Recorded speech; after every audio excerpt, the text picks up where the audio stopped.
if you have been trying to fix or save or change your narcissistic partner, in this episode, you're going to finally understand why it isn't working. Welcome to Heartbreak to Wholeness, the podcast helping you heal from the mindfuck of narcissistic relationships and move towards the secure, peaceful woman you want to become. I am your host, Brie Walta, relationship clarity coach and EFT certified practitioner. Let's dive in. Welcome back to the pod. If you have found yourself taking on a many fixer-upper partners or attracted to people that you think you can fix or save, yet the more that you try to fix or save, the more defeated and guilty and hopeless you feel, this episode is for you. You will discover the mindset shift that will free you from trying to fix him. You're going to understand how to tell if a narcissistic person is using therapy language and trauma narratives to manipulate you. And you're going to understand the emotional truth about how good-hearted women like you get trapped and how narcissists use your vulnerabilities against you. In the episode today, I am speaking with a beautiful soul named Shavaun Scott. And she's also the author of a memoir called Nightbird that she wrote about her life and her experience with a narcissistic partner. Today, we're talking about some really hard truths. And Shavaun is sharing her devastating story of narcissistic abuse and her experience in trying to love someone she felt so desperately responsible to fix. Part of Shavaun's story that you're going to hear is her survival of one of the most horrendous forms of abuse. And this is when somebody suicides as the ultimate form of control. Like so many women in abusive relationships, Shavaun really believed that she could change or save her husband, that love and patience would really heal his wounds and help him see how capable he was or live up to his potential. But today we are really exploring through her story this dangerous misconception and the emotional toll that it takes. So there is a trigger warning in this episode where Shavaun goes into detail about the suicide and the reasoning behind the suicide. If suicide is triggering for you, if you aren't in a place today where you want to hear something of that magnitude, I encourage you to really take care of yourself. When you get to minute 15, I would pause and skip ahead to about 17 and a half minutes or 18 minutes, where you can just avoid that piece of the story and rejoin us on the other side, where she talks about her healing and how she really came through that experience and learned how she can stop trying to fix and save people and how she let go of the guilt around that. And at the end, like always, we will pull an oracle card that will offer you a message that you can use this week to stay more conscious in your healing. Welcome to the podcast, Shavaun. I'm so happy you're here. Thank you so much for having me. You are here to talk about a tough topic. And I want everybody right now to pin that they need to go buy the Nightbird memoir, because this is a book that you wrote about your story.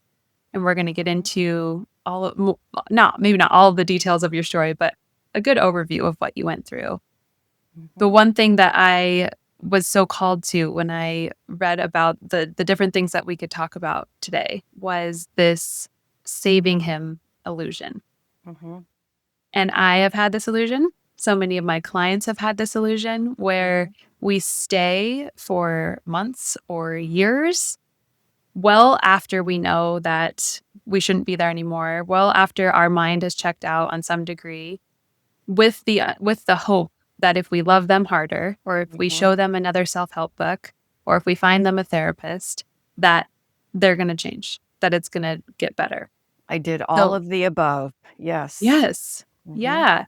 Tell me about what the illusion looked like for you and how you came up with that term. I think as little girls, at least in this culture and probably in most cultures, if not everywhere, we are taught to be caretakers, to take care of other people's feelings. And if we grow up in families where our needs are not prioritized as kids, we're concerned about maybe walking on eggshells to please our parents, keep our parents happy. It's just sort of normal for women, I think, to feel like it's our job to help, it's our job to fix.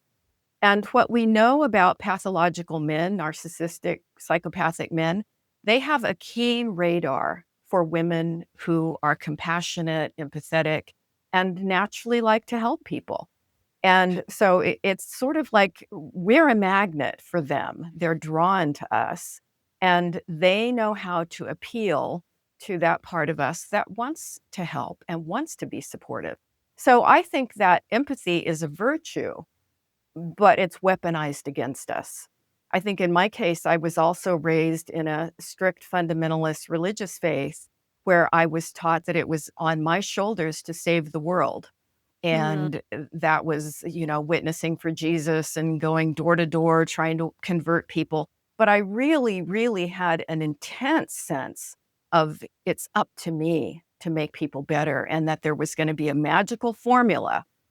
And even though in my late teens, I grew out of that faith, which I think was a very healthy thing for me, went into therapy, but I became fascinated with psychology, and that became my map of the world. And then I sort of translated that magical thinking from religion into, well, therapy can fix everyone. And I Mhm. saw that as this incredibly powerful tool and became a therapist. And of course, I've been a therapist for over 30 years now. So I believe in it. I think it's really important, but it is not magic. And we cannot have the power to change other people. All we can do is act as guides and act as a support for somebody's journey. And if they are not on a journey for personal growth and change, and as we know, these kind of men are not, therapy doesn't do anything. But I certainly was a believer in religion in a magical way, and then a believer in therapy in a magical way. And I took it very seriously and put my own needs last, which I was also taught to do in my family of origin, and I was taught to do in my religion. It wasn't okay to pay attention to my own feelings, and I prioritized healing him above all else. I just have so much compassion for you and me and every woman listening who's like, "Oh god, me too." Because we assume that everybody has that value of wanting Yes, to do the work and better themselves.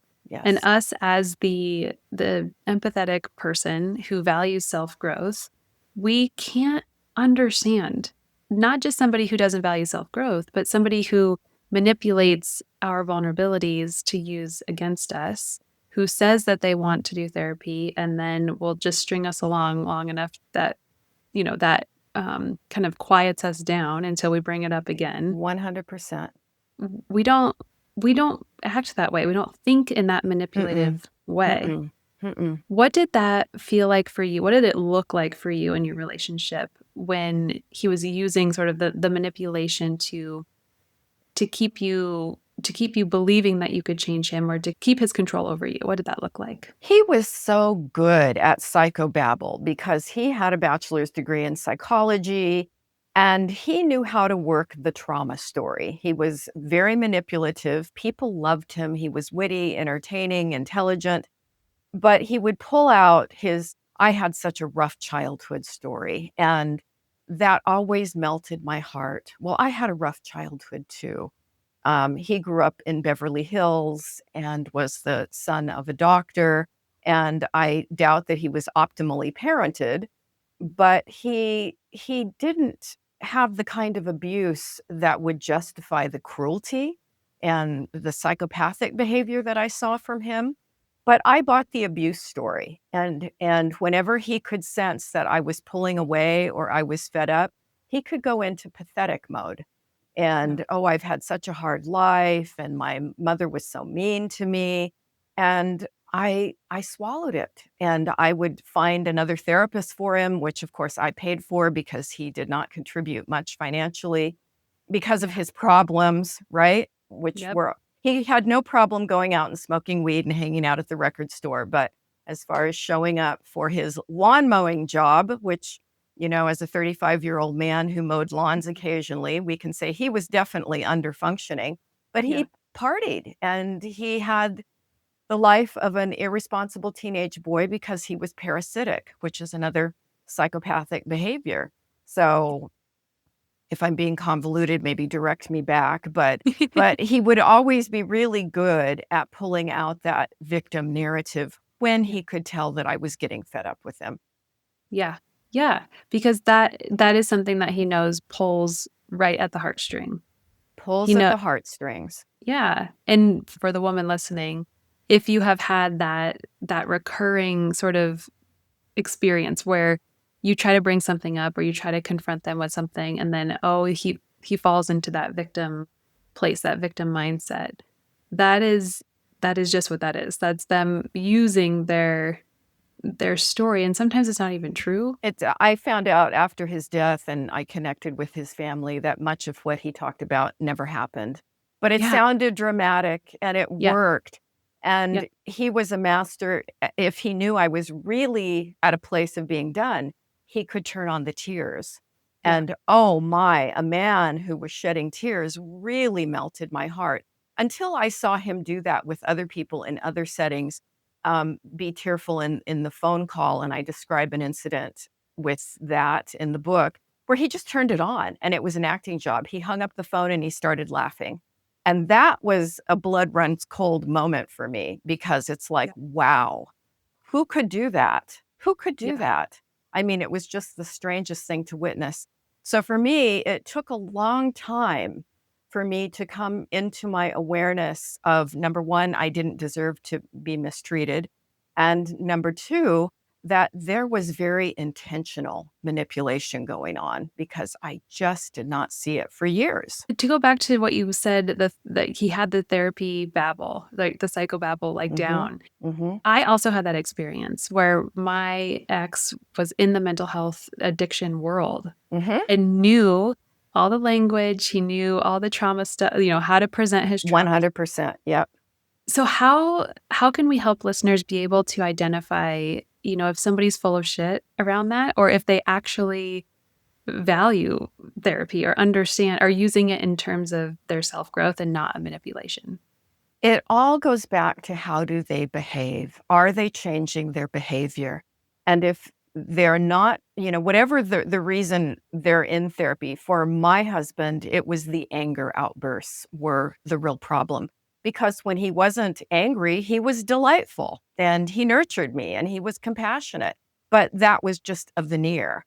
And there was this seething rage that he would use me as a target to vent periodically when things were wrong in his life. And then he would walk away and feel better after having done that.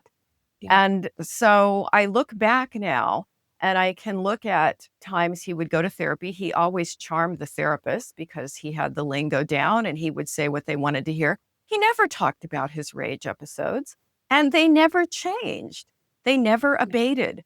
And so then it was always, well, he maybe needs a different therapist or he needs, as you mentioned, self help book. Here's a book. I Yeah. decided at different points because I was looking for the fixes. Oh, he must have ADHD. He must have bipolar disorder. Turned out he eventually had psychological testing. He had none of those things. He had cluster B personality traits, narcissism, psychopathy, borderline personality, histrionic personality. I kind of break those down in the book. He had quite the cluster. Yeah. And when I saw the evidence right in front of me in black and white, it fit. It fit. And it had not been something that I had ever realized, even though I knew what those things were. I loved him so much with that deep pathological attachment that we call love Yeah. that I was simply blind to it. I call that the negative hallucination. You just don't see what's right in front of you. Yeah. Well, there's too much at stake when we Yeah. to see it, Yeah. right? If we see it, then we have to acknowledge how we got there. We have to acknowledge what we're doing Yep. about it. Yeah. And we're just not ready sometimes. We're just not ready until we're ready to see it. Yeah. Yeah. And then once you see it, you can't unsee it. You can't unsee it. It was glaring, yeah. And Yeah. I had to, I think also, in addition to coming to that awareness of what was going on with him, I had to have enough personal growth under my belt to really feel strong and empowered and whole, and that I did not need this man. And once I became aware of who he was, then it became much easier to say, okay, I'm done. Yes. Yes.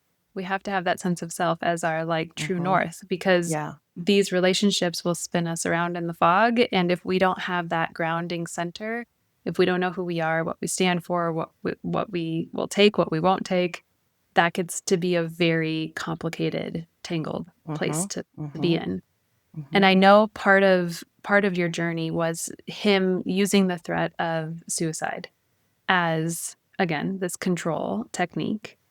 Tell us a little bit about what that looked like in your fights, or just how he would bring that into the picture. Yeah, yeah. A lot of times guys do the threats. In my case, it was very interesting because he never threatened. And Mm, I honestly never thought he would hurt himself. I had asked him, early on in the relationship, have you ever thought about suicide? Would you ever do that? Oh, no, I wouldn't off myself. But interestingly, his father had committed suicide at age 47. And so the day that he had had another outburst, and I really was prepared and ready and had a plan on how I was going to exit the marriage. And this was after 17 long years of yeah. marriage. So I gave it a lot of time, but I Yep. was really done. And I got up in the morning and said, I am done. And I had a plan for this is how we can divide 50-50 everything. And I wish you well, but I am not going to be your wife anymore. And he was calm and he said, okay. He went to work. I went to work. And then I came home at 8 o'clock that night and found this poster size door sign on the front door that said, I'm waiting for you in the dining room. And I Mm. went into the house and found everything was dark and there was a spotlight shining on his hanging body.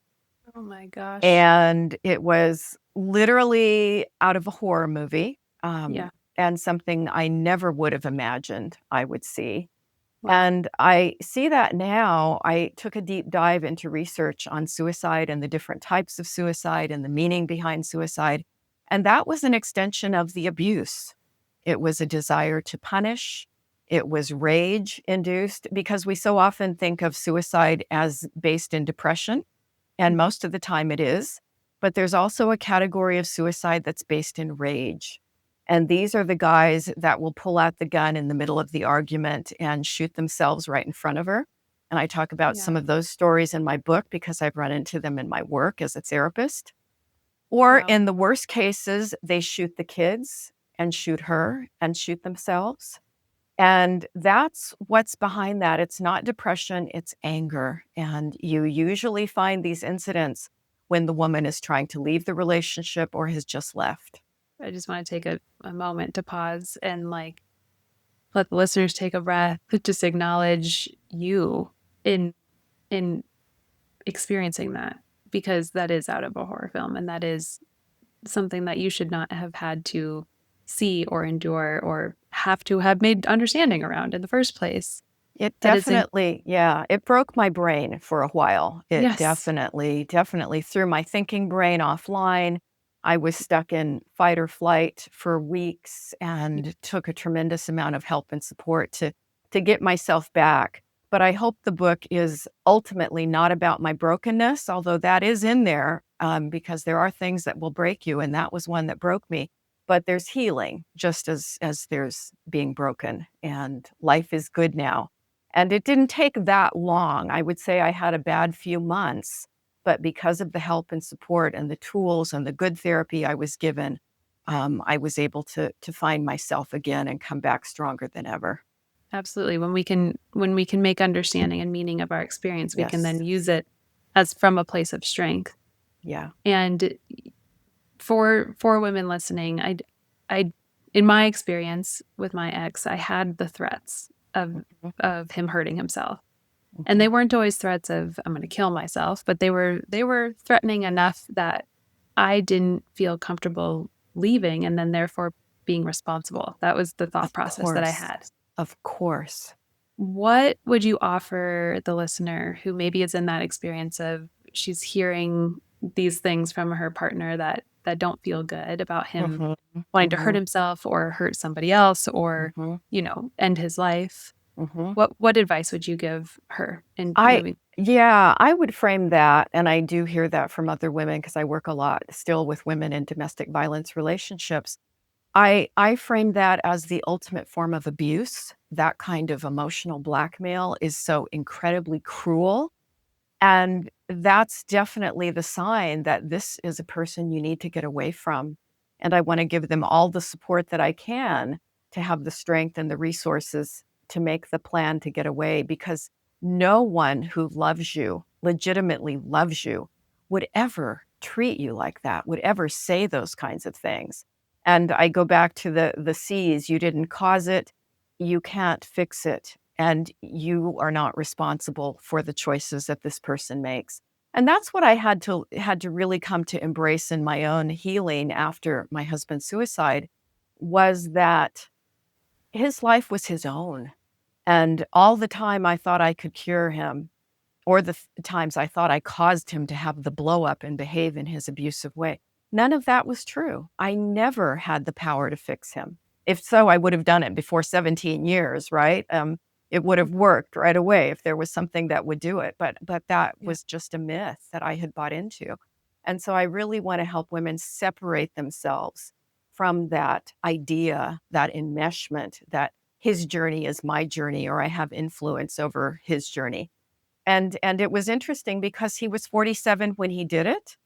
I understand so much more about these pathological personalities now, and it's often there's a lot of biology involved. I think he was very much like his father, and he suicided at the same age as his father did. I Oh, had wow. no control over his choices, No. and it was not my obligation, in my life to stay with this man just to sacrifice to try to keep him alive. That's a lot of energy. Mhm. I Mhm. mean, we don't realize while we're in it how much energy we're expending on Right. the other person and managing their life and making sure they don't Right. do this and they don't do that and they do this a different Right. way. And when you throw in the threat of them ending their life, that becomes the ultimate energy suck from you. Yes. And so I want to reiterate what you just said in different terms, probably, but for the listener to hear that if somebody is, if you, somebody who says they love you, no less, is saying that they are going to hurt themselves because of you, or that you have done something and therefore that this validates their thinking around wanting to hurt themselves, that's not what somebody who loves you will say. No. And they definitely will not get pleasure out of saying that. The other thing that I want to just like anchor into for the listener is, as an adult person, you are responsible for your choices and your actions. And that applies to also doing the work around whatever traumas you went through in your childhood that are Mhm. causing you to have reactions in your adult world. So, whatever happened to him to cause this rage was his to handle. Yep. You can support somebody, you can love somebody, but you cannot force them to do it. You cannot Mhm. do it for them. And Mhm. you, like you said in the beginning, you can only be the guide to Mhm.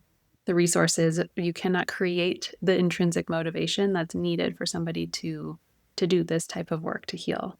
Mhm. And that gets to be the responsibility that you shed, that you Mhm. drop. Mhm. You can walk alongside somebody, you can hold their hand, you can be there as support, but you cannot step in their shoes and do it for them. And I know for me that lesson, that understanding, like, had to sink into my bones. It's like something I Yes. knew Yes. cognitively, but like until I embodied it, nothing was going to change in my dynamic with my ex. I was still spinning my wheels trying to get him to do the therapy and read the books and Yes. all the things. Beautifully said. It took me the longest time to have it sink into my bones. But once I was able to do that, it was so freeing and so wonderful. Yes. What was that moment for you where you let it sink in? Were you in your own therapy? Did somebody say something that really resonated? What was sort of the change point for you? I think there were a couple different times. Interestingly, when we talk about bones, I had started, well, one day I was walking downtown and there was a yoga studio in my little community, and I heard drumming coming out of the yoga studio. And it was this incredible, powerful African drumming.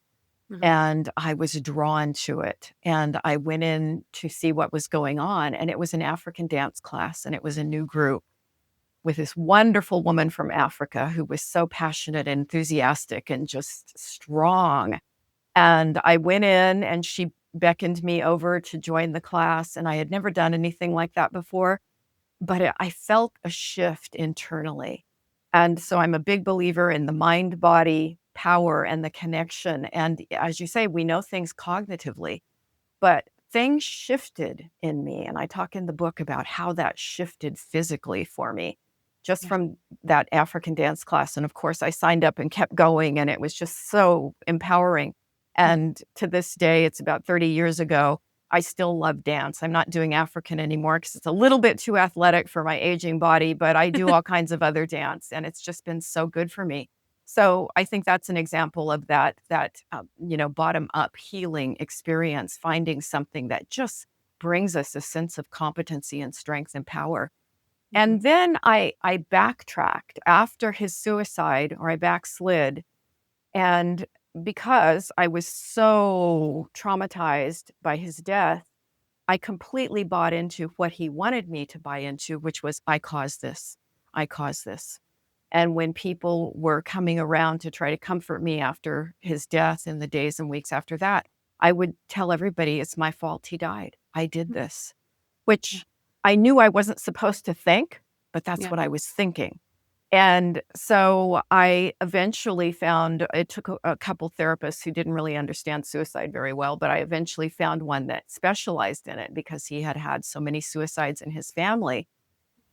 And he really shared with me how this kind of suicide, where the person kills themselves in a way that's, the body is going to be discovered by the spouse in this horrendous way.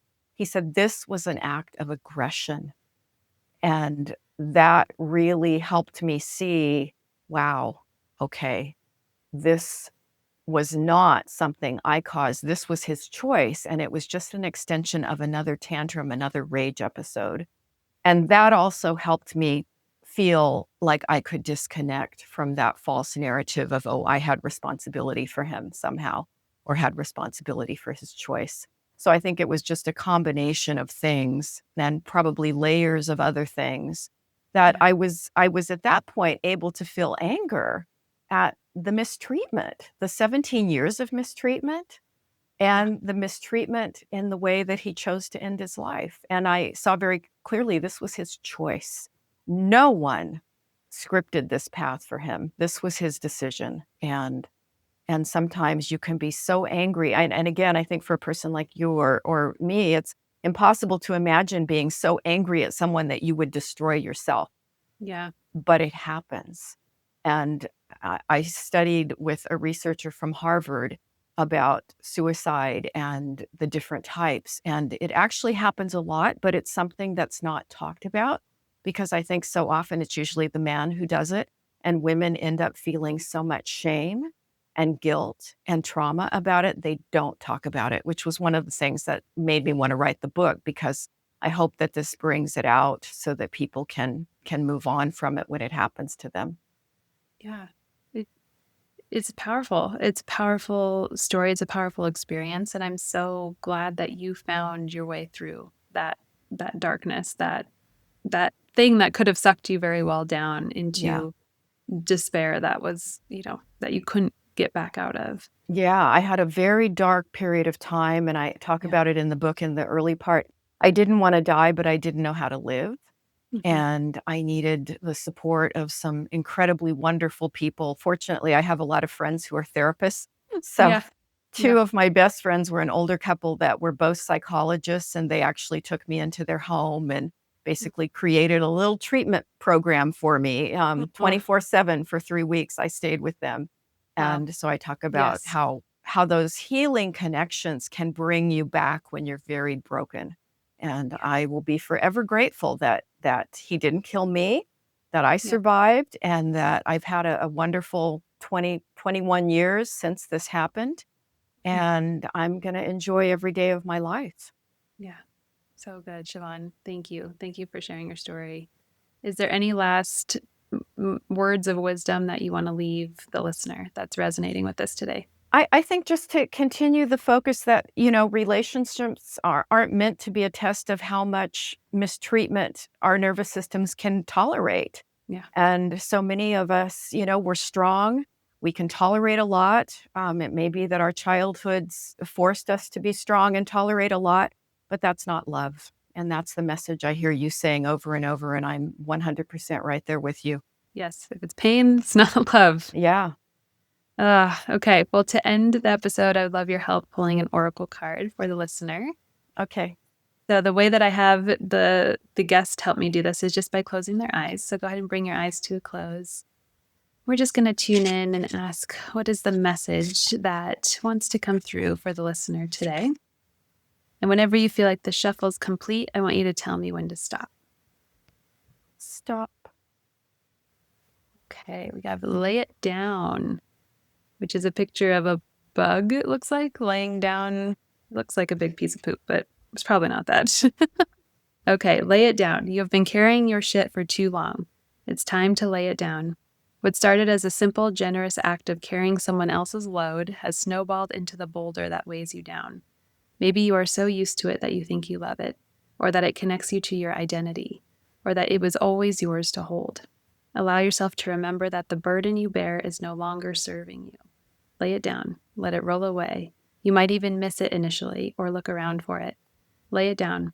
Feel the relief as you step forward in the lightness and freedom, knowing that you only need to carry what you are willing to hold. Wow. That is perfect. Yeah, they're always Yeah. perfect. It's Yeah. amazing. I love it. Thank you again, Shavaun. It was such a pleasure to get to chat with you and get to hear your story. Thank you. It's been wonderful to be here. As always, I want to do a little recap here just so you can remember what it is that Shavaun and I talked about that you can take with you from this episode. So in the episode today, you discovered that mindset shift that you can start to implement to free yourself from feeling like you have to fix him. You learned how to tell if a narcissistic partner is using therapy language in order to manipulate you. And you learned the emotional truth about how good-hearted women like you get trapped and have their vulnerabilities used against them in these narcissistic relationships. If you have heard your story or parts of your story that resonate with what Shavaun was talking about in this saving him illusion, and you're really sort of looking for that next step to help you shift away from those patterns where you no longer attract people where you have to fix or save or change them, and you can heal from the relationships where that was the main sort of role that you took in that relationship, please click through the show notes. I have a link to a free call. We can get on and talk about where you are and how I can help you get to where you want to go. Because I know that becoming the best version of yourself is so important to you, and showing up healthfully in relationships of all kinds is so important to you. And this is a huge, huge piece of accountability that you can take to shift the way that you show up in relationships forever. As always, you are not alone. I am here with you, and I will see you in the next episode.